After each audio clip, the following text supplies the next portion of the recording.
Bismillahirrahmanirrahim. Assalamualaikum warahmatullahi wabarakatuh. Hai sahabat Unibos, senang sekali rasanya kita berjumpa kembali di Education Talk. Dan kali ini kami menghadirkan dua narasumber yang hebat dan bisa dikatakan ini adalah tokoh dari Universitas Bosowa. Langsung saja dengan bangga saya perkenalkan Bapak Arif Wicaksona SIPMA selaku Direktur Kerjasama dan Pengembangan Universitas Bosowa.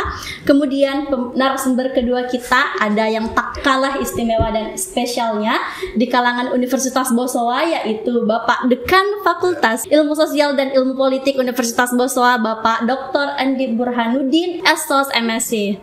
Apa kabarnya Pak? Alhamdulillah baik. Bagaimana ibadah puasanya Pak?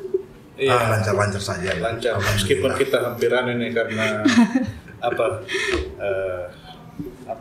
flu ya. Iya.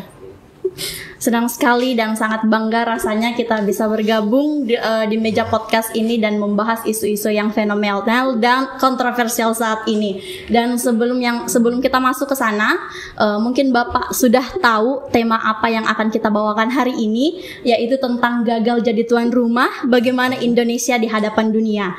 Nah, sebelum ke sana nih Pak, saya ingin menerawang sedikit. Karena Indonesia sudah ditetapkan gagal jadi tuan rumah, tapi jika seandainya kita masih resmi ditetapkan sebagai tuan rumah untuk FIFA ini, seperti apa sih keuntungan yang Indonesia akan raih ke depan? Oke. Dimulai dari Pak Arif dulu deh, dari segi hubungan internasional. Baik, terima kasih Riri ya. Jadi sebetulnya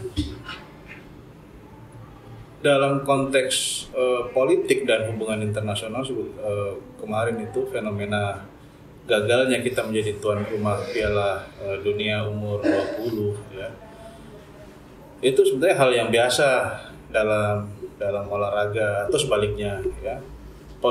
Politisasi olahraga itu juga hal yang biasa sebetulnya dalam politik maupun hubungan internasional. Kalau kita lihat sejarahnya, Indonesia dulu waktu di zaman Soekarno itu tidak mengakui itu yang namanya Olimpiade, ya. Bung Karno nggak mau mengakui Olimpiade dan kemudian Bung Karno bersama negara-negara yang poros non-blok itu ya, itu membuat satu Olimpiade tandingan namanya Ganevo ya, Games of New Emergency Forces. Pertandingan dari kekuatan baru gitu kan. Nah ini yang kemudian membuat kita harusnya sebetulnya ya, selain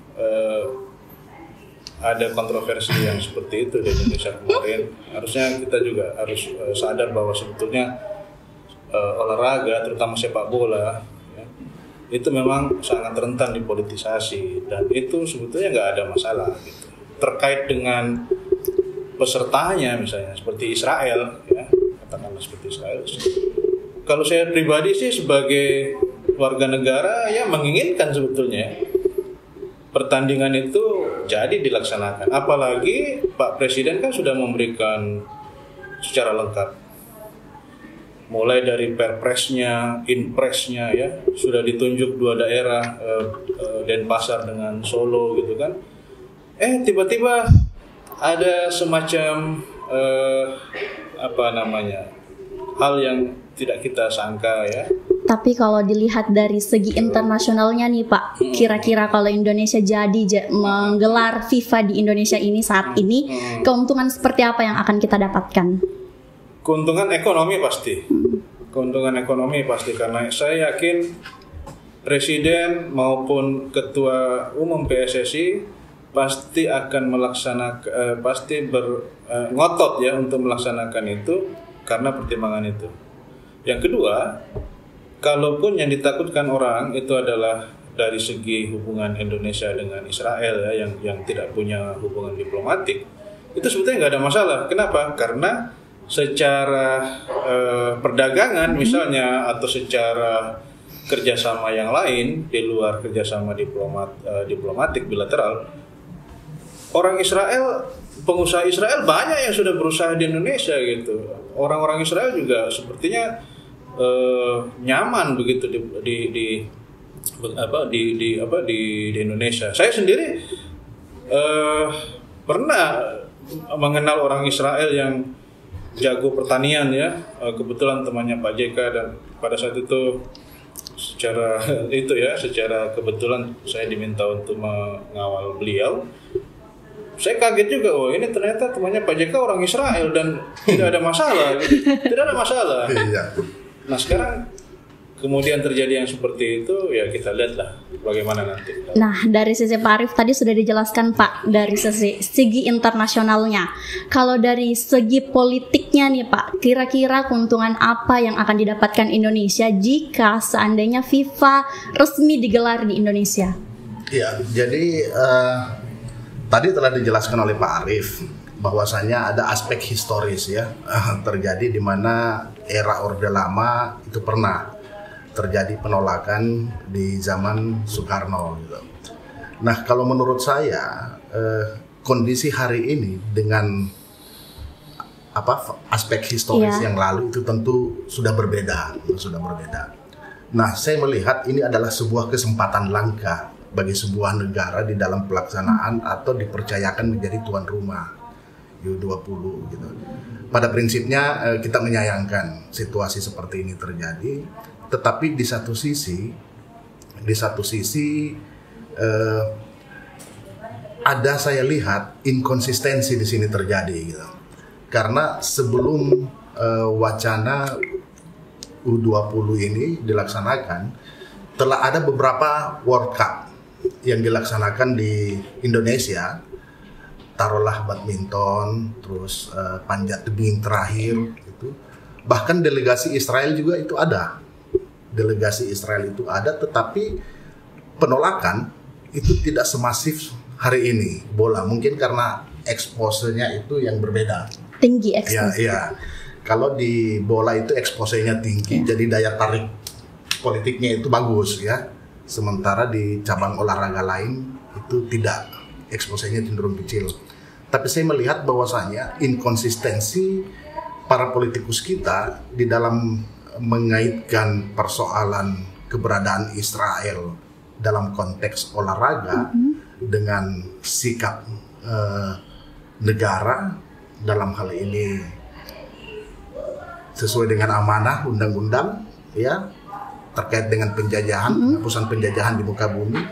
Saya kira ini ada sesuatu yang perlu sedikit diluruskan karena sesungguhnya konteksnya berbeda ya.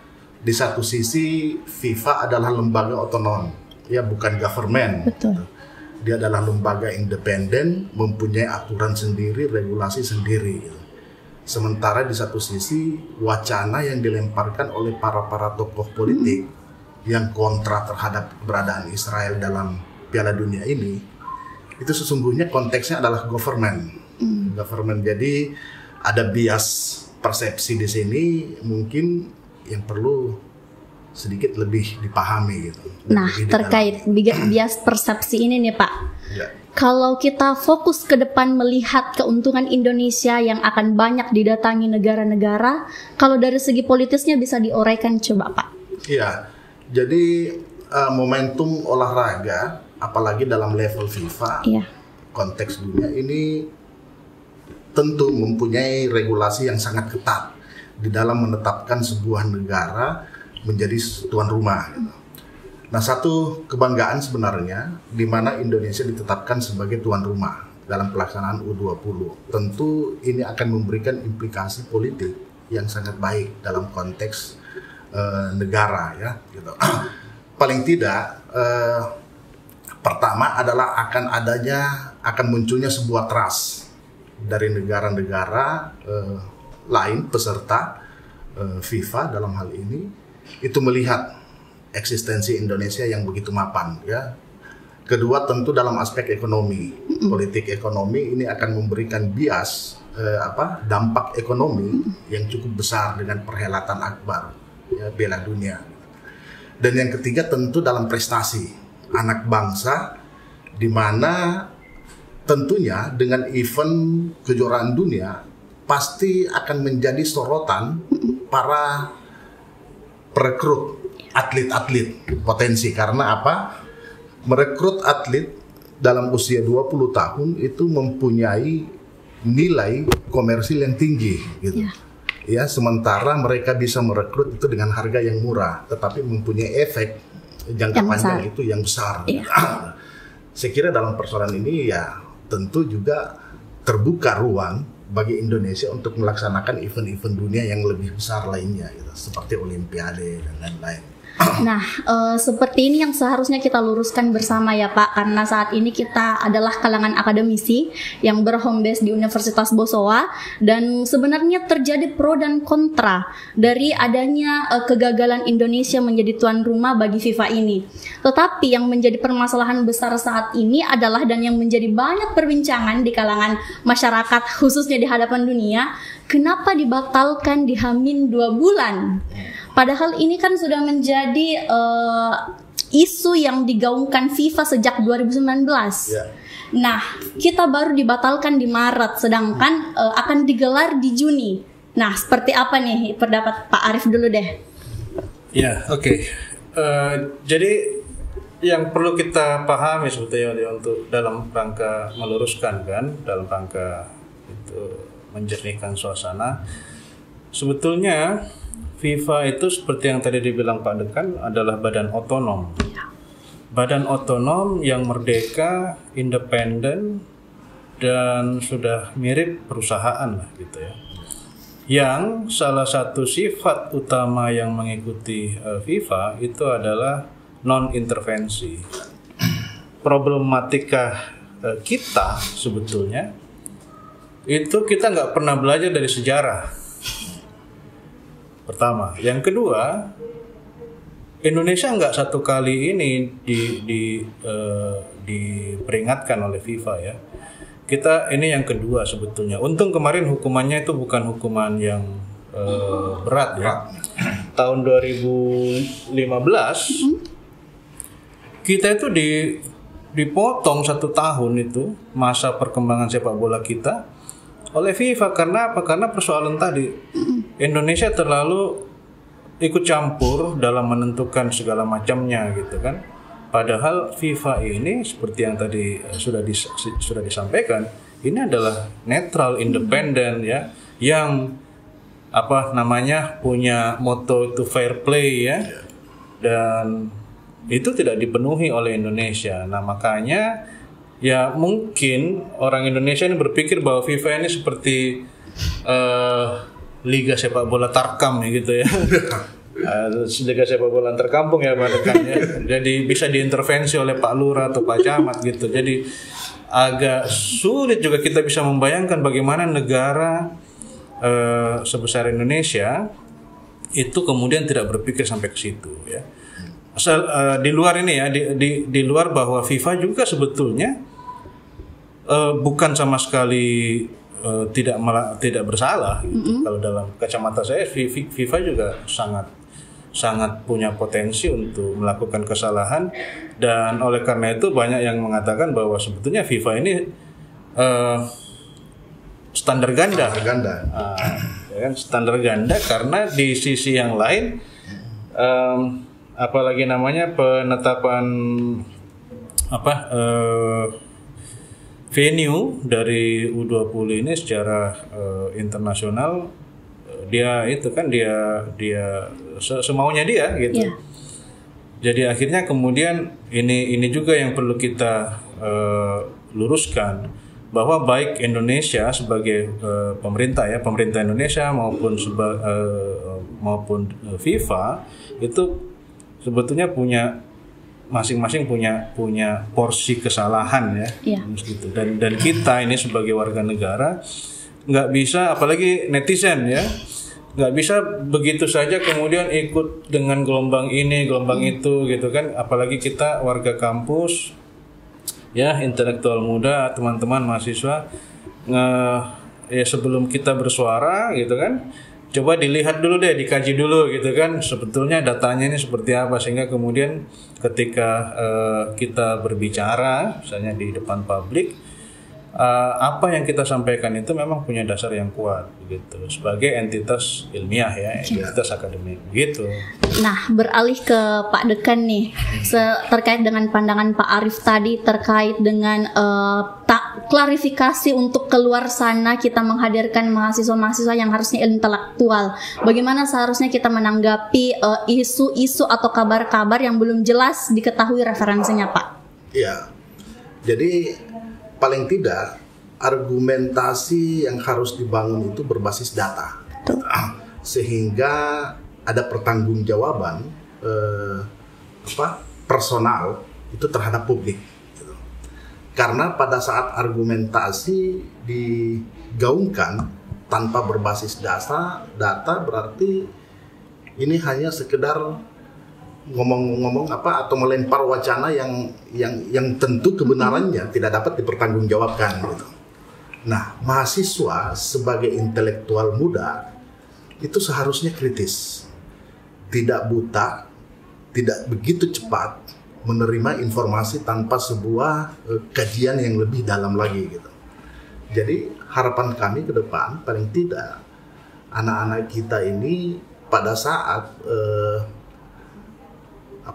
menyampaikan aspirasinya kepada pengambil kebijakan dalam hal ini pemerintah dan lain-lain, dia paling tidak harus memperkuat basis data sebagai sebuah penciri masyarakat ilmiah. Nah, itu tadi yang digarisbawahi dari kedua orang hebat ini, kedua narasumber kita, bahwa seharusnya kita menjadi seorang yang bijak menanggapi segala isu yang ada. Dan sebelum masuk ke sana nih Pak, kita bahas lebih detail tentang Israel, politik dan sebagainya.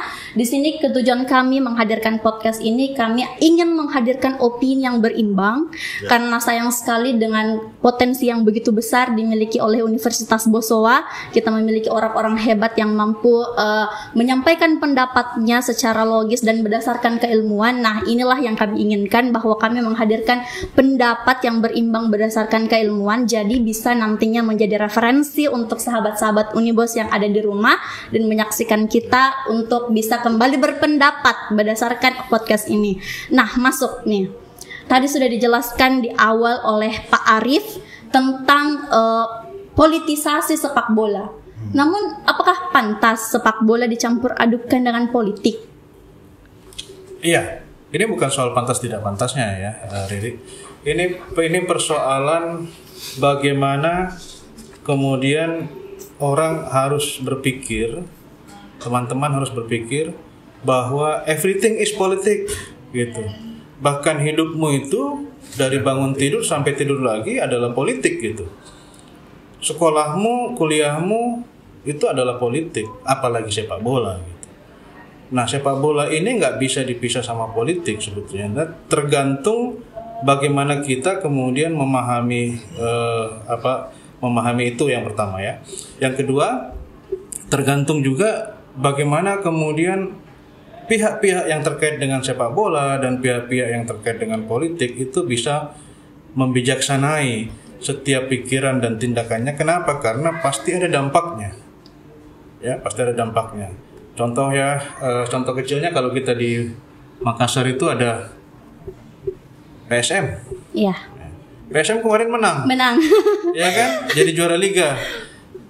Yang beberapa orang atau beberapa pihak tokoh-tokoh politik yang sebelumnya nggak pernah ngomong, nggak pernah mensupport, nggak pernah apa, tiba-tiba muncul semua, gitu kan? Tiba-tiba mengaku PSM sejati, bla bla bla, gitu kan? Itu contoh kecil bahwa sebetulnya sepak bola ini sangat rentan dan nggak apa-apa.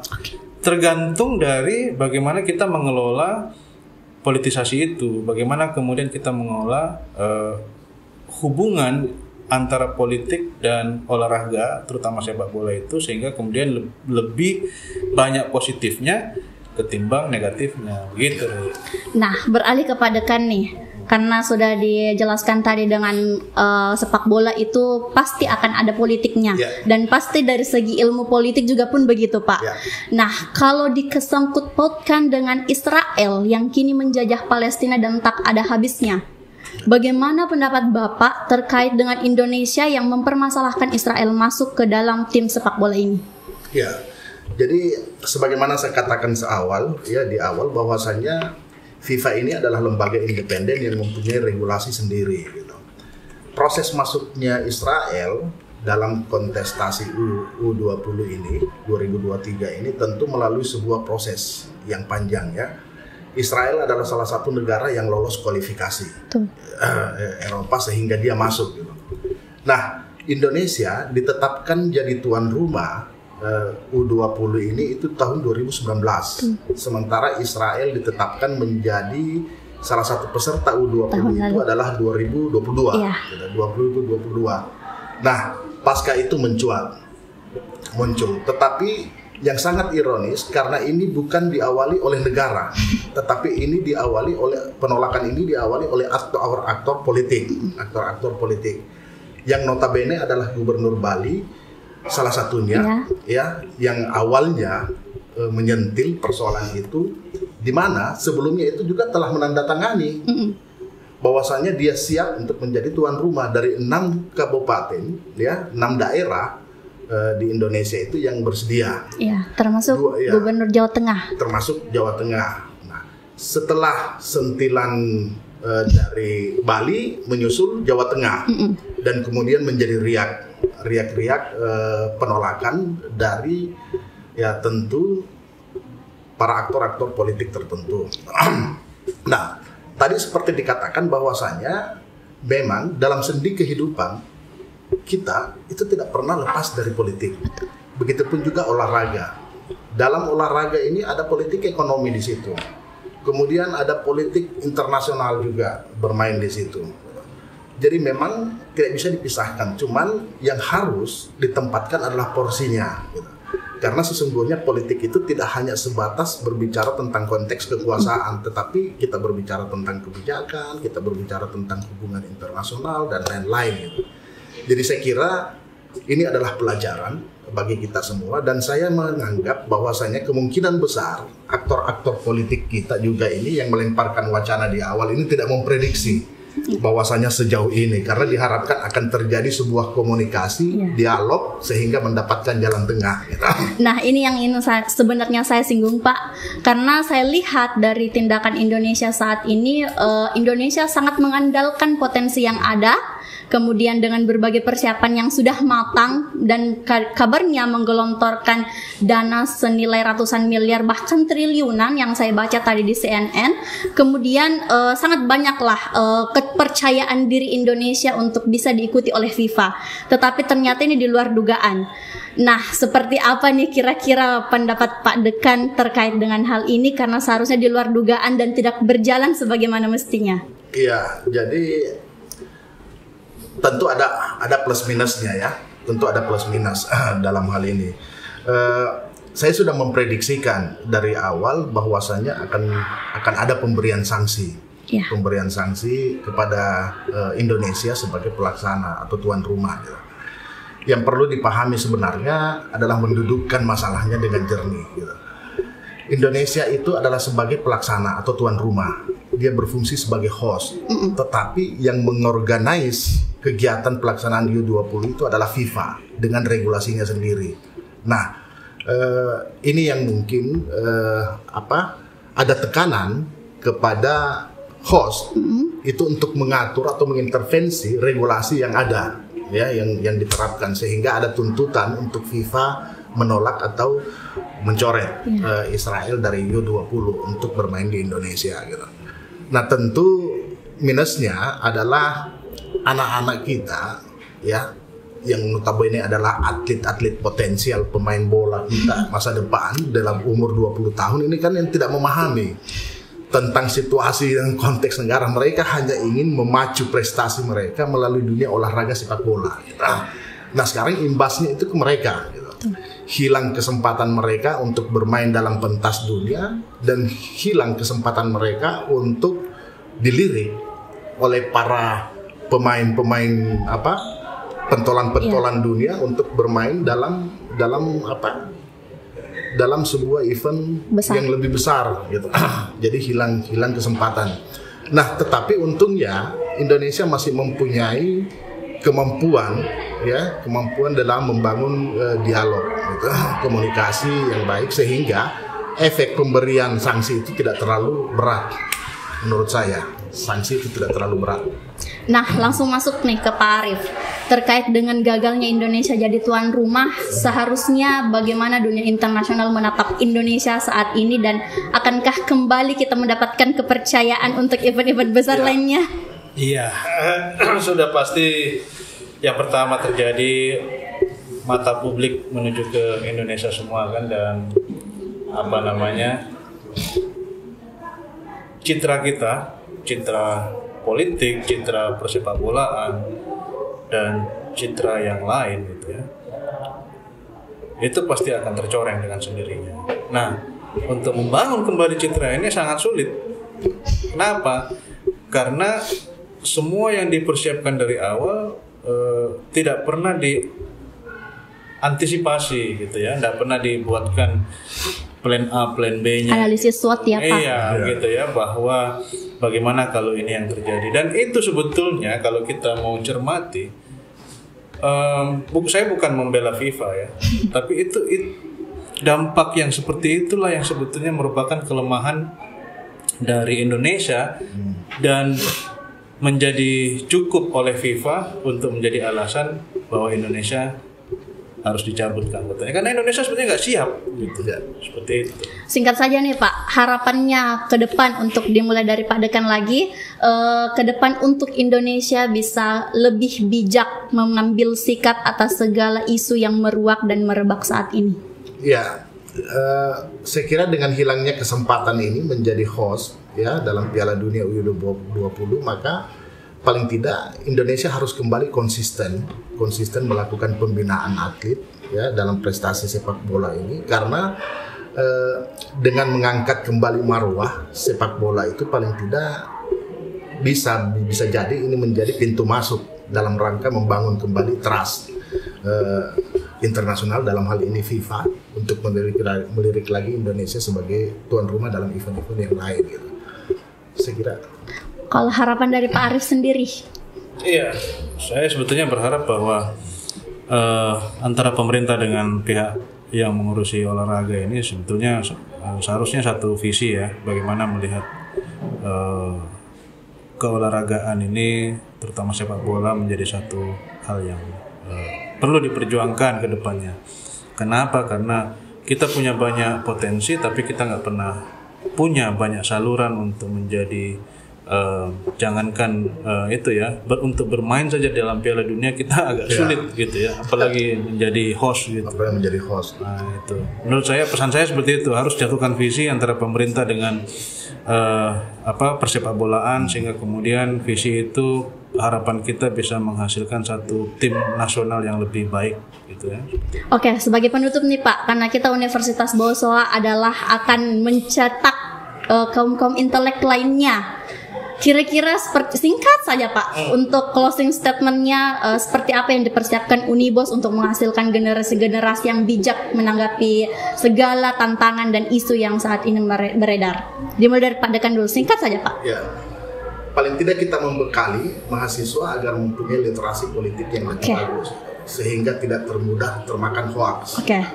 Terus kemudian memberikan mentalitas kepada mereka dengan basis bahwasanya mereka itu adalah masyarakat ilmiah. Garis bawah mentalitas politik yang harus dipersiapkan dan dibekali. Kalau Pak Arief dari segi sebagai direktur kerjasama dan pengembangan, nggak ada hubungannya seperti itu. Tapi katakanlah sebagai akademisi. Iya, akademisi. Ya, saya mengutip peribahasa Latin tentang olahraga, mens sana in corpore sano.